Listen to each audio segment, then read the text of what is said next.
What is up, everybody, and welcome to the All-NBA Show, presented by FanDuel, America's #1 sportsbook. Get started with $150 in bonus bets if you win your first $5 bet at FanDuel.com/AllNBA. I'm your host, Adam Mares. I'm joined by the busiest man in the world, fresh off of some really good games on Friday and Sunday that he was on the call for, that I'm excited to ask him about. It's, of course, Tim Legler. Legs, how you doing today? What's happening, man? Yeah, it's a busy stretch up here today, doing some studio hits. It's fun though, man. There's a lot of good stuff going on in the NBA right now, and some of the studio shows at ESPN, they kind of put the NBA on hold until after the Super Bowl.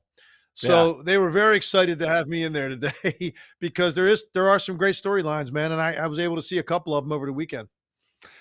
Somebody, Ted in the chat says, wasn't Legs on TV like 4 hours ago? He was on TV 12 hours ago. He was on TV 4 hours ago. He's on TV 1 hour ago. He'll be on TV in an hour. I actually did a live hit exactly 30 minutes ago. So it's you aren't giving me enough credit. Come on. I said an hour ago. What am I saying, man? I'm cutting you short. We got a really good show for you because Celtics Knicks was really incredible. The Knicks faced their biggest test over these last couple of games. They get an F grade, but we're going to talk a little bit about them. We're going to talk a lot about the Boston Celtics, who look incredible. We're also going to talk about the Thunder, also look incredible. But we're going to start with some layup lines. Let's get that started here, James. Some layup lines. There was some big games over the weekend and some big storylines. The first one, the Luka-led Los Angeles Lakers got a blowout win in Denver, a place they had not had much success. The Lakers, have not had much success over the last 3 years, but they got a blowout win, not just a little win, a blowout win in Denver behind a very unique defensive scheme, selling out completely to keep the ball out of Jokic's hands. And they completely shut off Denver's offense. Denver's offense does not get slowed down very often. It was completely slowed down in this one. What did you see, Legs? I mean, I think that you make the biggest point. I know a lot of people wanted to look more at the top storyline being the way Luka looked and, finally looking like himself and blending with LeBron. That's not what it was to me. It was the way they defended Jokic. I mean, I don't think I've ever watched Nikola Jokic play a game where he was really more bottled up and ineffective. You just didn't notice Nikola Jokic on the offensive end of the floor hardly at all. And credit to the Lakers because they came up with a game plan they wanted to utilize. That's the coaching staff. Then the players have to buy in, and then the players have to commit all out to it, and they did. And look, I did actually a touch screen on one of the plays from that game this morning. And to be fair, like the lineup that was on the floor for this particular touchscreen didn't exactly help Jokic in terms of spacing, like who he was out there with at the time. But regardless, it didn't matter who was on the floor with him throughout the game. They went to the same strategy, which was fight him every single inch of the way into position in the post, front him when he got there, run somebody to that side of the lane so that the lob threat, if he tried to seal, was taken away. And then if he did happen to get his hands on the ball down there and put it down on the floor at all, coming toward the middle, just sell out completely to go over there and prevent him from turning middle and getting off something easy. And it really, I think, frustrated him, bothered him. It took him completely out of the game. Nobody on Denver really did anything about it to make them try to think it through a little differently. So the Lakers employed the same thing basically for the entire game, and they had a very dominant win. And Luka did look great in addition. So it's like everything you wanted to see if you're a Laker fan. Luka played great, and oh wow, we're not horrible defensively now. We actually have a good defense if we commit to it, and we've got some guys that can play it. They had the best of both worlds on Saturday night. And for Denver, it's tough because they were so hot, and that was just what an abrupt way to end that streak. Yeah. And the Lakers had been hot defensively prior to the trade. I think since January 1st, they were top 5 defensive rating, but this is a new team, right? You lose your Anthony Davis. So that's a big part of why you were good for so long. And now you go to the smaller lineup, but it has stayed effective. And in this game in particular, it was the game plan, as you mentioned. That's not how they play defense against everybody. They're not selling out to front, hard rotating, packing the paint the way they did. But what the question I want to ask you is, we're in the post All-Star break portion of the season. The playoffs are all about adjustments. We've tried a lot of things throughout the season. Now we're going to make adjustments. How well can you execute? It means something to me that, one, the Lakers could come up with the scheme, and two, that in short order they could implement it and trust their team to execute it, because the execution is what made it different. Other teams have tried to front Jokic and do different things. The execution was playoff level. And to me, there's only so many teams I look at right now and say, how confident are you? Are you a 100 in confidence that they can execute a complex game plan right now on February 24th?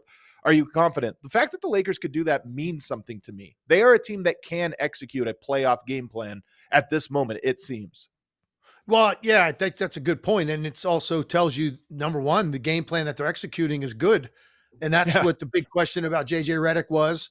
You know, when he got the job, obviously with no experience, and you're thrust into this situation, and they didn't necessarily get off out of the gate running early. They did the first few games, but then they hit a rough patch. They had a 4-game losing streak on a road trip.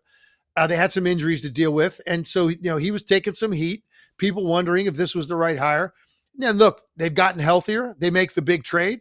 Luka comes in, and now people are looking at JJ differently, because you're right. The Lakers, they started the defensive turnaround well before Luka came back. The numbers and the metrics were all trending in the right direction. And so you started to believe a little bit, hey, I'm not saying me, I had a lot of faith in JJ. I'm saying the general conversation was, hey, maybe this guy, knows what he's doing and has a chance. And it's gone from that to, wow, man, this is a really well-coached team, and they have the 2 of the best 3 combinations in the league of scoring and playmaking on their roster. So, yeah, let's see where this is going to go. And I think because it's been Oklahoma City and basically everybody else in the West, that's kind of how this whole season has looked. Everybody wants to kick this door open now, man. You see any improvement out of the Warriors, any improvement out of the Lakers, like 2 teams that are very popular. People want Curry and LeBron involved. So now we're seizing on these conversations to say, hey, why can't it be the Lakers at the end of the day that ascend to the second best team in the Western Conference because of the other teams and some of their issues? I thought Denver had separated themselves in that regard. That's cold water, man, that they took on Saturday night. There's no other way to look at it. That's a bucket of cold water thrown on you when you were that good for 9 games. And then you play this Lakers team still trying to figure out what they are offensively. And I mean, you can't do anything against that defense the entire game. That to me is a little bit sobering in how you view Denver right now. Well, the cold water isn't just about that game. They are they have 6 wins this year. Am I right? They are 12-14. They have a losing record against teams above 500, 25-6 against teams below 500. So they've taken care of the bad ones, but they've struggled against the good ones. And to me, that's the concern. And I want to ask you this about on the Denver side. They have become even more Jokic centric over the years, and he has been incredible and he's playing unbelievable. If a team sells out that hard on a player, and this is before the catch. This isn't, they threw it down to him, he doubles, and everybody kind of executes. This is before the catch. They said, you're not going to play through Jokic. That's your fulcrum. Where do you go to after that? And I don't think Denver is prepared for that at this moment. They should be. They should get there. I think part of this is Jamal Murray just wasn't healthy or, capable of playing at the level they needed to develop that in October, November, December. So now I think the cold water is, if a team can sell out that hard, you should have some way of beating them with a different set of players. Like, okay, now he's out the way, go over here and attack. And Denver hasn't built that in. And I think that's what this next 2 months has to be about. What is our secondary entry points, fulcrums, when Jokic is overloaded that much? I like that a lot. I think that's fair. And I also think it's fair now. I think one of the things with Denver is this, Adam, to what extent have they ever had to even contemplate, oh my goodness, what do we do if Nikola's all wrapped up and bottled up? He hasn't been. So it's like, it doesn't matter what's going on with Jokic. He's always able to overcome that and have these monster games and control the action. This is the first time. It's like you didn't notice him. It's incredible, really, what happened in that game. And now I think it's a challenge now for Michael Malone and their staff, because guess what? There's a lot of teams around the league. They're going to want to see that tape. Yep. Because it's like, what was so, and it's true. You talk about copycat league. All these guys on NBA teams, they all think they're the geniuses of how to figure this out. They want to come up with their own thing. This was so well executed that you'd be foolish not to take that film if you got Denver coming up and say, well, what did they do that was like so effective? And he wasn't even able to catch the ball in any of the spots he likes. So now it's up to Michael Malone and the Denver Nuggets to try to figure out, what do we do if teams start to employ this a little bit against Jokic going forward? And I've talked to advanced scouts, by the way, for teams. Advanced scouts are the scouts that look ahead on the schedule. Who's your team playing coming up? Let's see what's going on with those teams so we can game plan for them or give the coach notes to game plan. The way it works is they'll send the previous, they'll watch the previous 2 or 3 games, and then they'll pick 1 or 2 outlier games where a team, okay, this team really beat them down. What did they do in that game? This is the game. This is the outlier game. So every advanced scout for every coaching staff is going to circle this one and say, what is it the Lakers did so well? Okay, can we execute it? And again, it wasn't just the game plan, although I think it was brilliant. The fact that the Lakers were able to execute that with new players in the mix, old players gone, and in short order execute a complex game plan, to me tells me something about that team that I think people should take note of. You mentioned, the Lakers and Warriors. The Warriors are the other half of this. They also made a big deal with Jimmy Butler, and they are rolling 5-1 with Jimmy Butler. Wins over Chicago, Milwaukee, Houston, Sacramento, and Dallas. Their only loss was against Dallas. They have a plus 13.7 net rating. With Jimmy Butler on and Steph Curry off, they are plus 43 overall in their 6 games. He has looked incredible as a natural fit. And to me, the most important thing is if Steph Curry goes to the bench, you don't worry. In fact, right now you're winning those minutes because he looks so good leading the team in those minutes. I got another one, and I kind of was hashing through this morning with some people, and I'm going to take you into something that sounds subtle, but it matters. We talk about Jimmy Butler going to the foul line all the time and his ability to gobble up free throws, and he took 8 of them against Dallas, 8 for 8 from the line, and it's true. It's a fact, and he's actually doing it at a higher rate since he got to Golden State, because I think that's the motivated Jimmy, right? He's in a different mindset, really playing to his strengths. Because there's times in Miami you'd watch him very passive. He wasn't attacking. He wasn't taking obvious scoring opportunities where he would get fouled. Right now, he's like, I think, on a mission to prove some things. So he's really getting to the line at a high rate.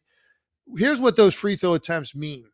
In addition to 2 free points, obviously, it's while he's shooting this, from the time the whistle blows in an NBA game until that guy actually gets up to the line and converts both free throws, shoots both, and then it's finished. He makes the second or misses, and they get the rebound. Okay, from that point, the whistle to that point, it's like 60 seconds or more in real time. And here's why that matters. Or it could be more. I've done them before because I wanted to see.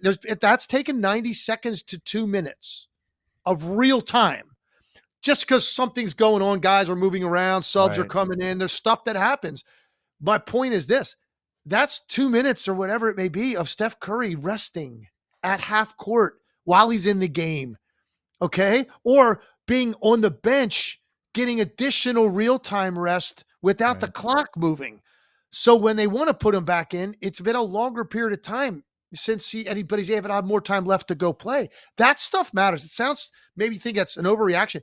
I'm just telling you it matters. Because think about it, if there are no fouls called in that stretch of real time, 90 seconds real time, that could be like 3-4 trips up the court. Yeah. That's more running, like for Steph Curry and the way that he plays. So like it's a tangible benefit. They set their defense. Curry gets rest, they get rest, and you convert 2 points. And the ultimate is if you can get somebody in foul trouble actually on the other team, that's important. And now they got to come off the floor. So he's doing that. The IQ that he has and the passing ability has fit right into the way that they want to play.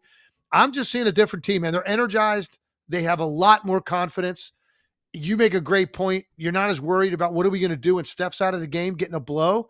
You know now where that ball's going to go and how you're going to run your offense. And Jimmy Butler has blended in so well with these guys. It looks like he's connected with them personally. They're having fun. Yeah. Winning helps that. But so far, so good, man. And I'm not ready to say the Warriors can win the Western Conference, but they're a hell of a lot more interesting than they were 3 weeks ago. I can say that for sure. So are the Lakers, obviously. Well, you're not willing to say it, but Draymond Green is. You saw over the All-Star break, he told him, he went on record and said, we're winning the championship this year, which I know, like, we can laugh at this, right? Draymond Green is confident. He'll talk, but he doesn't always talk like this. Like he'll say things I think we're good. I think we're tough. But to say we're winning the title this year, that's a level of confidence and putting pressure on yourself that is pretty unique. And Steve Kerr kind of reiterated the comment, not talking about championship, but he said after this last win, Jimmy gives us some swagger. Draymond Green talked about that. There's belief. We needed belief. We were close. Even though we were a 10 seed, 11 seed most of the year, we were so close to getting over the hump. We just needed a little more belief, one piece and a little belief. Well, they got that in Jimmy Butler. And now you look at Podziemski. He's playing incredible again. He was having a little bit of a rough go. He's playing well. Your role players have confidence. And I agree with Steve Kerr. Jimmy Butler gives them a confidence and a swagger that is making it look at this moment. It's only been 2 weeks, making it look like the pieces are coming together for them. Yeah, look, and they still have a key piece, Kuminga, sitting there. Like they haven't really had a chance to see what that looks like. So you would assume that they're certainly going to get deeper, more talented, and better when he comes back.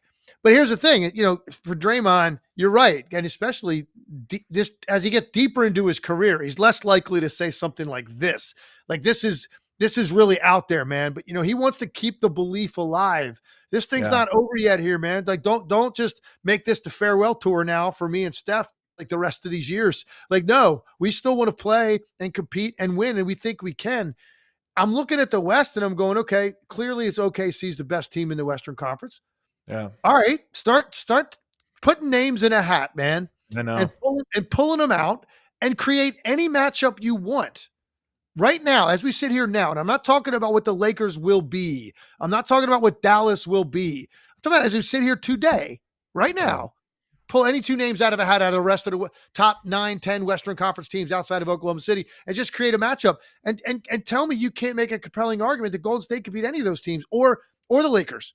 They could too. So that's why right now the conversation is not insane. Now, let's see what happens here with some separation from some of these teams. And let's see if you really still believe this in Golden State in 2 or 3 weeks. But look, man, I know this. I watch them now and it's different. I have a different feel about them. I almost can see them in a playoff series. And I don't think I would have seen them in a playoff series 3 weeks ago. I thought at best play in, maybe they survive the play in, and then probably they're a sacrificial lamb for Oklahoma City. That's what it kind of felt like. I don't feel that way about them anymore. I think it could be better than that. I agree with you, man. And I think, like you mentioned, in the West, there's a bunch of teams that are trying to punch up at the Oklahoma City Thunder.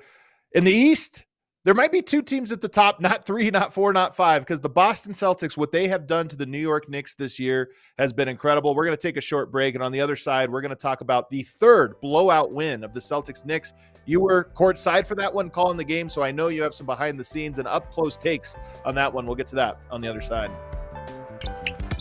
First, let me tell you guys about Fitbod. It's like having a personal trainer in your pocket that builds you a fully personalized workout. If you're trying to hit some fitness goals, this is the app you want, the subscription you want, because it's going to help you accomplish those goals. What it is you download the app and you put in a bunch of information. It's going to walk you through all of the questions about what your goals are, your height, weight, what kind of equipment is available to you, how frequently you want to work out, both how many days a week, but also how long do you want those workouts to be.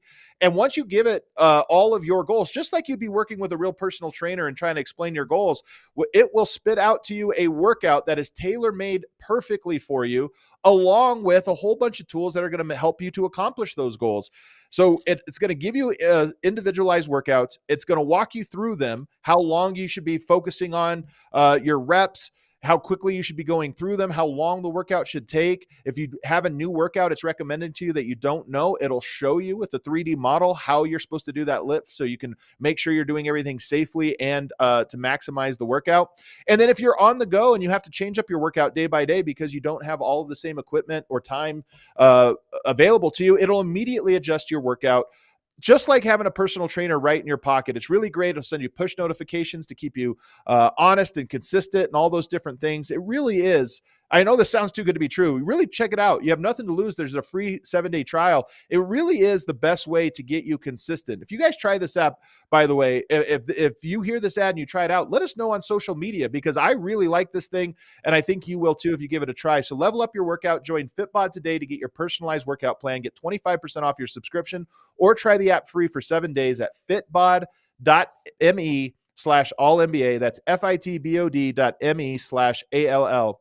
NBA. Also want to tell you guys about Shady Rays. Get ready for the season ahead with quality shades built to last. Our friends at Shady Rays have you covered with premium polarized shades that won't break the bank. Shady Rays is an independent sunglass company offering a world-class product rated 5 stars by over 300,000 people. Their shades have durable frames and crystal clear optics, making them the perfect choice for all outdoor adventures. As we are coming up on the equinox, the sun is starting to be perfectly in the west. I've been doing this lately, like driving home. I always have a pair of sunglasses in my car. Not all throughout the year. I don't always need them, for every drive. But right now the sun is at the exact spot. I don't know if you guys experience this, the exact spot where I can't see anything if I'm driving west in Colorado. If you have that problem, put them in your backpack, put them in your car, get a couple pairs for all around so you never go without your Shady Rays and you're ready for this season. Exclusively for our listeners, Shady Rays is giving out their best deal of the season. Head to shadyrays.com and use the code AC35 for 35% off of polarized sunglasses. Try for yourself the shades rated 5 stars by over 300,000 people. All right, back here, segment 2 of the All-NBA show. We're doing this 4 times a week. We're Monday, Tuesday, Wednesday, Thursday this week, so you're going to get us 4 days in a row. Great games all around, so we're going to have 4 phenomenal shows this week. We're going to move on to the game you called on ABC over the weekend, a marquee game that turned out not to really feel quite like a marquee game. The Celtics blow out the Knicks 118-105. They were up 38-19 at the end of the first quarter. It got close a little bit late, but it ended when Karl-Anthony Towns misses a dunk, hurts himself, and the Celtics score the other way, and it was an avalanche from there. So it got close for a hot second, but for the most part, this game was a blowout, Legs. What did you see? Well, yeah, I think right off the bat, I was excited to be there, sitting there as the ball's going in the air, because I'm thinking, I know what just happened on Friday night to the Knicks. They got embarrassed by Cleveland. We know what the numbers say on the year, and I'm thinking, okay, man, this is a Sunday afternoon ABC game. And this is, there's not a lot of real rivalries in this league, but, Boston, New York means something. Just because the cities don't like each other, the people don't like each other in those cities. Like it takes on it there. And then when the teams are good, it is different. So I'm thinking, okay. And guess what? Boston ran onto the court and I'm watching them. They look like that. They look like we're out here and this is a business trip. And it was at home. This is a business trip from our own homes to this arena. The look on their faces, the way they were going about like their warm up and just, and then the Knicks, I'm not saying they weren't treating it that way, but when the game started, the level of focus and attention to detail that Boston came out with, it was just so impressive. And the Knicks could not come close to matching it. So here you think to yourself, we're 0-6 against these teams. That's all anybody's talking about right now. We just got humiliated on Friday. This is our chance, man, to draw a line in the sand and say enough is enough.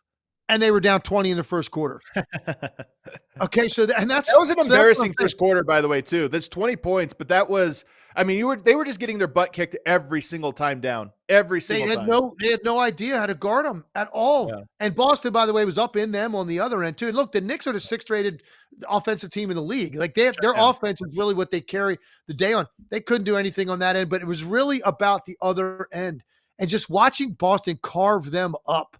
And I thought, their decision-making with regard to the 3 was better. Look, they still take a lot. They ended up taking 44 in the game. Some of those were late, didn't mean anything. But I did feel like, though, in watching it, man, they were taking fewer of those just one pass, first guy shoot it. Yeah. They go in stretches like that sometimes. I felt like this was more about they took every single advantage that they got on every single ball screen or whatever they were trying to run, and they went exactly to the place the ball was supposed to go. And then if the Knicks actually did a decent job, the ball moved 3 more times and someone shot a wide open shot. And it was literally a clinic. They were so precise in what they were doing. And the Knicks made that big run in the third quarter, and it did get way more interesting than I thought it was going to be. But once Boston, came out of a timeout, and it was like, let's get serious again. Before you knew it, was 18. Yeah. So it was so fast. Like the run at the beginning and that run were so quick, decisive, and impressive. You're just like, man, the Knicks aren't even close to this level. Yeah. The Knicks game reminded me of the Nuggets game against the Lakers, where you saw the weaknesses and you saw the flaws, and they just looked terrible. And it made you wonder, like, are they on this level, or are they just have some things that are good against some teams? But I want to key in on a couple things here. Number one, you mentioned the defense, how easy it was to score. Karl-Anthony Towns at center in the pick and roll just gets carved up when you can run the pick and pop game that they run. And they ran it over and over and over again. And here were the options. You just try to show on it and then recover. Karl-Anthony Towns way too slow for that. They were getting every three they wanted over and over and over again. You try to switch that. Porzingis goes down to the nail and then posts up the switch because usually that's a guard to big action. And he was phenomenal punishing that one. So they didn't really have an option with Karl-Anthony Towns on the court that made sense. Like you watched him try both things. They got killed both ways over and over again. And if I'm the Knicks, I look at that and go, man, that is a team that plays a style we don't have anything for. Not we can be better. We can't do that. They tried different things throughout the game, but it's like, what surprised me honestly was, here we go. I just set the stage for how the Knicks were feeling coming in, how important this moment is for their team and their confidence, and like just to prove something to themselves. Like we can stop this team. We got embarrassed twice against them. We just got embarrassed Friday by a different team. That's it. And for them to be that like on their heels at the start of the game surprised me because, man, you would think at least the first 8 minutes, you should be, it's almost like scripting plays in an NFL game. First 8 minutes, man, you know what's coming. The Celtics aren't running complicated sets. It's high ball screen after high ball screen after high ball screen. That's what they run. And it's just different people running it, different people setting the screens. That's the beauty of their team. They've got 5 incredibly versatile players that can either handle it or set it. So that's the thing. But if you know what's coming, so now it's, well, what are we going to do? And there's, look, man, we could do an hour show and I could tell you all the different ways that teams can defend ball screen because it's a lot more than just a few. There's a ton of ways to do it. I felt like the Knicks didn't mix it up very much early. And before they even thought about doing something different, they were down 15, 18 points because the Celtics just made it so basic, set the screen. If two come with the ball, swing it back, wide open 3. If switch it, post up Porzingis on the nail. Like you said, it was Cameron Payne the one time, just embarrassed them, went right to the rim. If you are able to execute like some sort of a hedge and the guard fights back, they swing it and there is a rotation on the weak side, like they did that in the first half, then there's one more pass to the corner and Jrue Holiday hits a 3. Right. So look, and by the way, let's be clear. Boston does this to a lot of teams. It's not just like, the Knicks are completely inept and everybody else can handle this. This is what the Celtics do, and it's why they're so difficult. And they just basically did that to them for an entire quarter. And quarter ends, and boom, here we go. This big game, which should have been to the Knicks, you're down 20 at the end of the first quarter. And that's got to be the most demoralizing feeling in the world, thinking that today's the day we're going to fight back. And they didn't. And I got an incredible number for you. I'm not even going to believe, I couldn't believe this number. I did the math on this. Do you know that the Boston Celtics in 3 games against the Knicks, 3 games, have outscored the New York Knicks from the 3-point line by 93 points? It's a lot. That's 10 threes a game. That's just from the threes. That's not taking any game. other offense into account. They've outscored them by 93 points in 3 games just from the 3-point line. Yeah. I mean, watching it, it looked like it. It felt like it because of how easy it was. Like we know the Knicks can hit threes too. I mean, they're obviously proficient at that as well.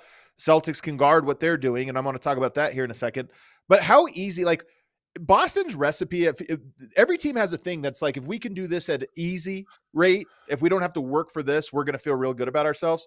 That little pick and roll, pick and pop, guard to guard action or whatever, whoever it is you want to bring in the screen. If we can get to that easy, the rest of the game comes easy to us as well. And unfortunately, that's why I think this one's so demoralizing for the Knicks is you watch that game and you go, this wasn't, we gave a C- effort and we have to make it an A effort. They can't do it. That's not a thing I think they're set up to do. And if we go to the other side, Legs, because then you say, okay, we'll make it a shootout. 2 great offenses and let's see what you have. Jrue Holiday is such a difference maker for this specific matchup because of how good he is on Karl-Anthony Towns. You have Brunson who can create. You have Karl-Anthony Towns who can punish mismatches and can shoot and can create. If you can take one of those guys out or both, but one of them out in Karl-Anthony Towns because Jrue Holiday can switch onto him and guard him, that's what happened in this game. And you watch that and go, man, it's like taking away the queen piece on the chessboard. All right, now you're going to have to play without your queen piece. Meanwhile, we're walking all over the board. That's what I think makes this matchup frightening for New York. Hey, I'll take it a step further. They actually they put Jrue Holiday on him at times when it wasn't a switch. They just chose to put him on him. And there was one in particular stood out to me. It was a situation where he's on Towns. They throw the ball to Karl-Anthony Towns on the left block, cleared out the entire side. He's just off the lane. So maybe he's 10, 12 feet away from the basket. He puts it down and throws his shoulder into Jrue Holiday's chest, who's guarding him. And guess what? Karl-Anthony Towns ended up going further toward the corner after that collision. And then I'm going to do it again. So then he comes at him for a second time with the same dribble and hits Jrue Holiday in the chest. And Karl-Anthony Towns goes toward the corner. And then he just picked the ball up and reversed it. And I'm going, oh my gosh, they didn't have to send any help. He's 6'5". Karl-Anthony Towns is 6'11". He didn't have to send any help. They didn't have to get compromised in any way. And listen, what we're describing is the greatness of this group they've established because all of these guys can be involved in the action offensively and hurt you, and they can all guard pretty much across the floor. I mean, Porzingis is not going to be able to switch onto a lightning quick guard, right? But he'll do a decent job for a big guy. Yeah. And if he stays close enough and gets beat, man, he's so long, he might be able to affect him. That's about it. All those other four guys, they can guard whoever you ask them to on any given trip. And if it's not something that they can use their strength against, like Jrue Holiday did, well, then you know what? I'll use my feet and my smarts and my quickness and my length. And right when you throw the entry pass, I'll dance around and come around and get the steal, because I saw that happen to Karl-Anthony Towns. It frustrated the Knicks. I think the bottom line is they just look. They play everybody else in the league pretty well. Their offense is good enough to win a lot of games. When they play these three teams in particular, OKC, Cleveland, Boston, difference is this: they're equally as good offensively, if not better, and significantly better defensively. Yeah. So when you add it all up, that you get these wild scoring margins, man. And it's gotten to be now, there's no doubt, it has to have taken a real shot at their overall team confidence and the way they view their ability to crack the code in the East and get into that top two, or make it really interesting against those top two. It'd be hard to make that argument today based on what just happened to them on Sunday. If you really want to buy the Celtics, and I think you should buy the Celtics, they look phenomenal. They were awesome. Remember, to start the year, Joe Mazzulla had that quote about, we're not the hunted this year. We're like lions. We're always going to be the hunter. And they played that way for, 6, 7, 8 weeks. I do think there was a middle part of the season where they didn't quite have the eye of the tiger, or whatever you want to call it, but it's back on. And that was one of your takeaways, I know, is that focus early on. They just looked like a team that was like, all right, guys, it's go time. We need to start getting ourselves ready for the playoffs. But if you want to buy a number here that makes me think the Celtics are incredible, their starting lineup has a negative net rating this year, Legs, minus 1.6. And this is the record they have. Last year was plus 11.4 or something like that, the starting lineup. We know that starting lineup's good. The fact that they've lost those minutes this year and are still at this record, and that's just something they're going to be playing well later on, to me tells me that they are a great, I can say sleeping giant, but they're not really sleeping. But they have this whole other level to them that we see in games like this.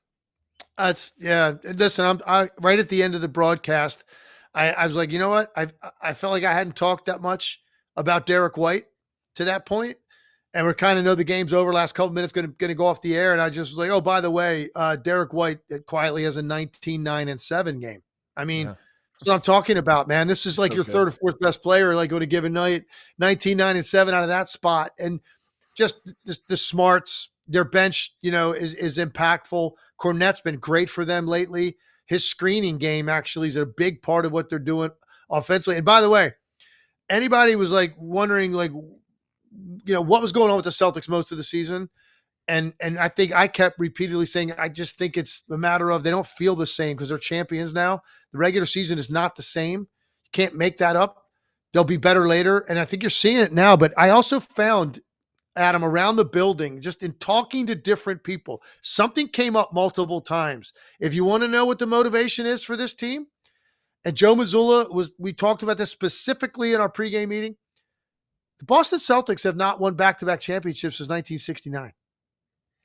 Okay, so you want to differentiate yourself in a Celtic uniform? It's hard to do that, man, because you're in that building. You see all those banners and all those jerseys. It's got an aura that's real. Jason Tatum has even talked about it recently, being compared to those guys and those teams, and he wants to be one of those guys. Well, how do you do that? It's hard to differentiate yourself. What are we going to do that Bird Celtics didn't do in the 80s? That kind of stuff. Well, that's one thing they didn't do, because nobody's done that in the Boston uniform since 1969. And it That's a came cool up thing a to couple chase. times. So it makes me wonder if that is some of the thing that, because these teams, they have to find different things at times. Like why is this going to be more special than last year? Well, that's why. And so I think that they're now at that place where they're on a mission to do this. They don't want to be a champion. They want to be a dynasty. They want this to be the beginning of a run of championships. And you could see that and sense that on Sunday. It was absolute business for them. And it was impressive, man. It really was. They'd play each other, by the way, one more time this year on April 8th. That game may or may not matter. So Boston has dominated all 3 games, absolutely dominated. They play one more time before the playoffs, and I just don't know if the Knicks are going to be able. I imagine if you're the Knicks, you would like to see them again to like before the playoffs to get like, okay, let's try something else. Does this work? Let's get our confidence up. But that game on April 8th, I think it's the fourth to last game of the year. April 8th. Circle your calendar. That's a pretty special night because you got that. And I believe that's the same night that Luka's going back to Dallas. Oh, man. There you go. That might be an all-timer in the NBA. So I got a feeling what we're going to be talking about on April 9th. Yeah, there you go. Let's move on to our last game we're talking about today, which is the Oklahoma City Thunder beating the Timberwolves 130-123. No Gobert, no Julius Randle in this one. Jalen Clark gets hurt in this one, by the way. I want to ask you about him. But the Thunder continue to win, and they did it behind Shai Gilgeous-Alexander. They had a great first quarter, horrible second quarter. But the third quarter, Shai Gilgeous-Alexander takes off. He finishes with 37 points, 8 rebounds, 8 assists on 13 of 24 shooting. That Timberwolves team, in theory, has the wings to be able to put on him and guard him. Didn't slow him down in this one, Legs. Guy's a machine. I don't think there's an answer for him. I don't think there's really anything you can do. Look, Jokic, we just talked about 3-time MVP, and he was bottled up in this game. He's bottled up because of what you can do to him when he doesn't have the ball. Problem with Oklahoma City, the damage that Shai Gilgeous-Alexander does, he's got the ball. And that's a totally different animal.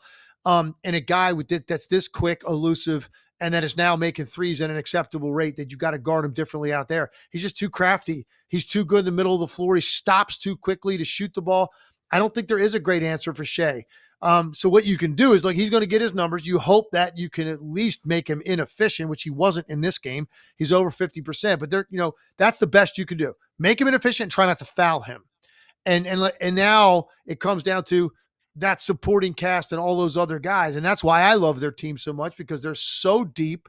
They have so many guys that hurt you. They have a lot of guys that you would think would be on the court to do one thing, so the other end of the floor suffers one way or another. Like for Caruso, for instance, well, he's a defender, but he can hide him on offense. You don't have to guard him on offense. Then he bangs 3 threes in the fourth quarter last night, like to basically win the game. And then you got a guy like Isaiah Joe. You say, okay, well, Isaiah Joe, we'll go at him on the other end. He makes threes, but we'll attack him. Well, he's one of the highest rated individual defensive players in the league. So Cason Wallace, Aaron Wiggins, these guys play both ends of the floor. This is what Jalen Williams, this is what makes them so different. And that's why I think that I feel better about this team than I did at any point last year, Oklahoma City. And look, Minnesota game run for the money. They played great. They could have won this game, but it ultimately was Oklahoma City's depth. I felt like in the fourth quarter was the difference. And Caruso was really the differentiating factor, because you don't expect him to do what he did, but he gave them 11 points of offense in the fourth quarter, and you absolutely had to have all of it. Oklahoma City, to me, still say it, man, that I think this is like the best team, best body of work I've seen this year belongs to Oklahoma City. Just on a nightly basis, they're exceptional. What are you seeing from Chet Holmgren now? That you have a little bit of a sample size with him back. Yeah, it's getting easier for him, man. That's for sure. I thought he was pretty passive and not included as much offensively early. That's changing. He's starting. Now, he doesn't look like he did at the very beginning of the year, because we were all kind of like, wow. Remember, how aggressive he was? Oh, yeah. Off the dribble. Driving to the basket, and dunking on people and trying. He was anticipating being open. And I didn't always feel that way about him last year. And it wasn't like knocking him, because he's a really efficient player. He takes pride in that. Obviously, taking good shots matters to him. But there were times last year I'm kind of like, man, you've kind of arrived now. You can go ahead and do a little bit more. And he didn't. Beginning of this year, he was. Then he got hurt. And now I think he's going to start to get back into that mindset again. He's out there to do damage. And he had, he had 19. The rebounding numbers weren't great. 3 blocks again. I mean, the guy gets 3 blocks in his sleep. It's true. So every night. He looks good. The minutes with him and Hartenstein continue to increase each game. If that's another look they want to go to, they can. Their bench has been very, very good. The guy, though, still think to me that's moved this needle forward in a big way is Aaron Wiggins. Yeah, Wiggins has gotten to the point where, and he had 15 in this game, and that's like a bad night for him now. 15. Good nights are 25. Like, where the heck did that come from? This was a guy that was like a role player giving you 8-10 points a game, and now go look at his game log for the last 20 games. It's almost like it's found money. Wow, Aaron Wiggins, okay, great. He can go get us 22 if that's what it takes on a given night. So they look, man, they did what they had to do in the fourth quarter to win this game. Minnesota absolutely played well enough to win. But at the end of the day, Oklahoma City just has a little bit extra, and they went ahead and they got it late. They have as good of a first guy as anybody. I think they have nearly as good of a second and third guy as anybody. There are some teams that I think are better second and third guys. But when you get to 5th, 6th, 7th, 8th, 9th guys, you're talking about Caruso, Cason Wallace, Isaiah Joe, Aaron Wiggins. Those guys, if any of those guys can be your 9th guy at any given night, and any of those guys can be the reason you won. I don't know how many teams you can say that. They won because of their 7th, 8th, and 9th guy on any given night. But for the Thunder, it happens frequently. And that's why I think they're incredible. Unfortunately for them, they're so far ahead in the standings that I don't know how much longer they're going to be pushed. They're 10 games up now of the Grizzlies and Nuggets. They're going to have the 1 seed locked up here in the next, 3 weeks. So you look at this and go, what do they have to do now? Like, what other benchmarks or games? Are there matchups that you want to see? Like, how do they approach the rest of their season, given how dominant they've been and how consistent they've been? That's a great question, man. I think, and I think I was just looking at this today. Is it late in the year? Yeah. Maybe the last big one for them. Well, they still have to go to Boston on March 12th. So that'll be a good one. I mean, sure. That's a good test. That's a big one, right? I mean, they could end up in the finals together.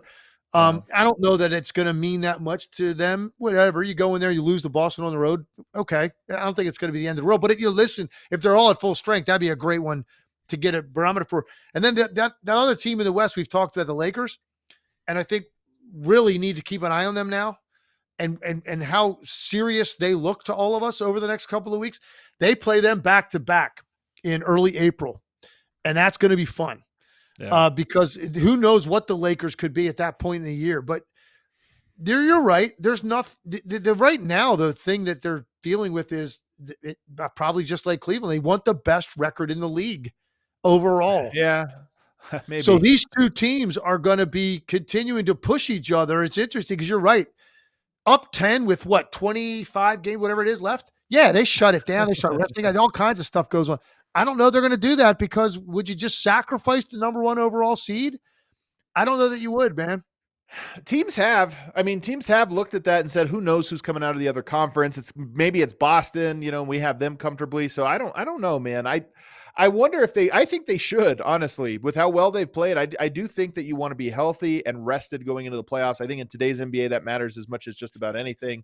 But even if you don't shut it down, I just think it's hard for you to work on things or to be at your best when there's not the pressure. If you look, what's funny about it is if you look at that last 10 games, you always say last 10, all year long, they've had the best last 10 in the West. I don't know if there's been a stretch where they weren't the best last 10, because they don't lose more than 2 out of 10 at any given stretch. That's how consistent they are. By the way, just for historical context, because this is fun to do sometimes. At one point, you remember we were talking about, man, they might be pushing the envelope for 70 wins, and they haven't let their foot off the gas at all. You know what they would have to go the rest of the way to get to 70? 24-2. So they've already been that good where we're talking about them every day, and they still would have to go 24-2 the rest of the way to get to 70. I just wanted to say that to put into context what Chicago did when they went 72-10, what Golden State did at 73-9, because Oklahoma City has practically lapped the field in the West, and they still would have to go 24-2 the rest of the way. pretty insane, man.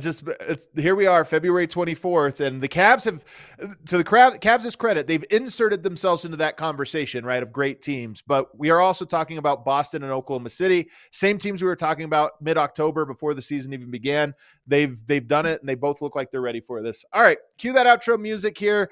I wanted to let the audience know we got to talk Pacers. The Pacers are hosting the Nuggets tonight, so tomorrow should be a great opportunity to talk Pacers because they have been really fun. I know you like talking about them. Oh, yeah. And Pistons are another team that's on the radar because of how well they've been playing. So I think both Pacers and Pistons are going to be on the docket. We've also got another Timberwolves Thunder matchup tonight. We'll see how that one goes. But there's some good games, so tomorrow's show should be a good one. Legs, any final thoughts before we get out of here? No, man.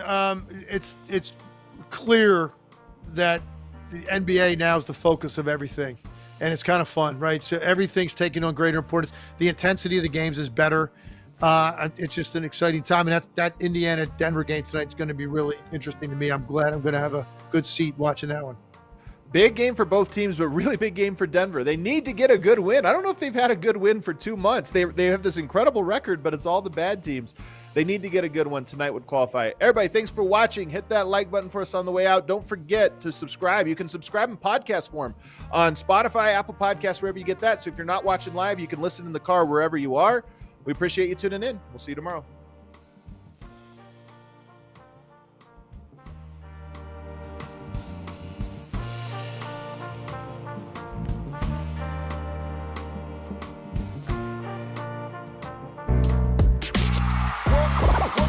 Silly like the mayor.